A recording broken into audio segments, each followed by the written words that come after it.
Hi, I'm Naomi, and welcome to day 68 of our 365-day Bible reading plan. Today's reading is titled Gideon and the Midianites. We'll be reading Judges chapter 7, verses 1 through 25 in the New Living Translation. So Jerubbaal, that is Gideon, and his army got up early and went as far as the spring of Harod. The armies of Midian were camped north of them in the valley near the hill of Moreh. The Lord said to Gideon, "You have too many warriors with you. If I let all of you fight the Midianites, the Israelites will boast to me that they saved themselves by their own strength. Therefore, tell the people, whoever is timid or afraid may leave this mountain and go home."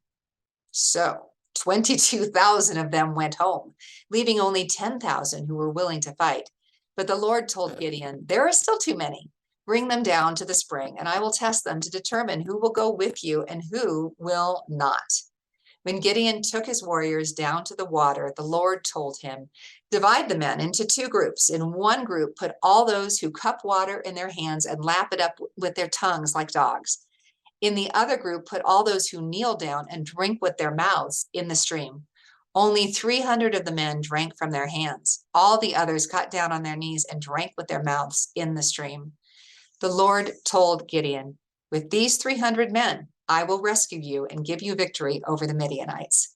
Send all the others home." So Gideon collected the provisions and ram's horns of the other warriors and sent them home, but he kept the 300 men with him.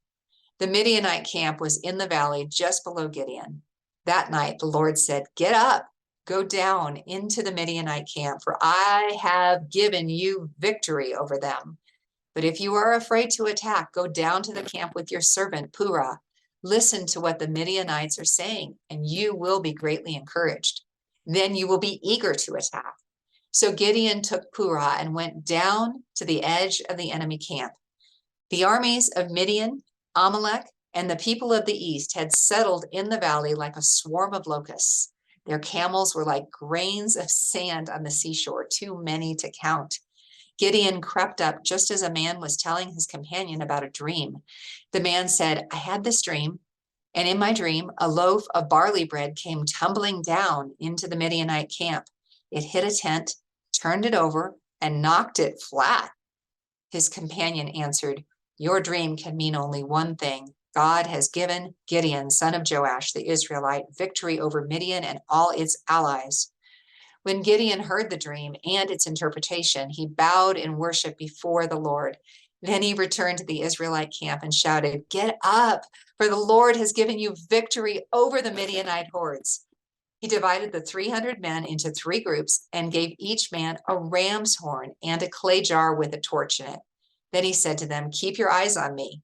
When I come to the edge of the camp, do just as I do.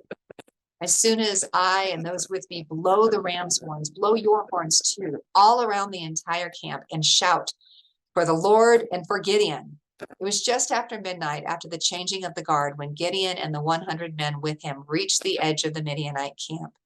Suddenly, they blew the ram's horns and broke their clay jars. Then all three groups blew their horns and broke their jars. They held the blazing torches in their left hands and the horns in their right hands, and they all shouted, "A sword for the Lord and for Gideon."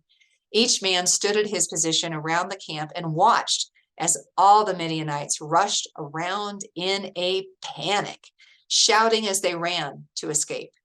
When the 300 Israelites blew their ram's horns, the Lord caused the warriors in the camp to fight against each other with their swords.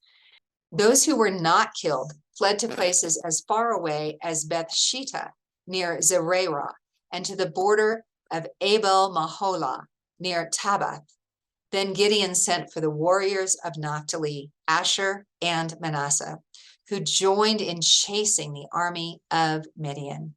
Gideon also sent messengers throughout the hill country of Ephraim, saying, "Come down to attack the Midianites, cut them off at the shallow crossings of the Jordan River at Beth-barah."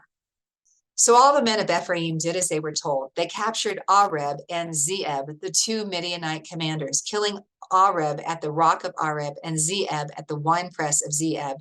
And they continued to chase the Midianites. Afterward, the Israelites brought the heads of Oreb and Zeeb to Gideon, who was by the Jordan River. Thanks for joining us for today's reading. And remember, everyone has an invitation to sit at Jesus's table. We hope you'll find your story and purpose in God's story.